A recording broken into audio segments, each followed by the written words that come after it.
Rumah tangga dengan Vicky Prasetyo diisukan retak, Kalina Oktarani mendadak ucap maaf ke Aska Corbuzier.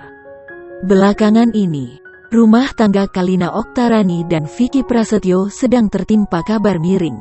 Setelah merayakan anniversary pertama pernikahan, justru keduanya sama-sama memberikan isyarat soal perpisahan.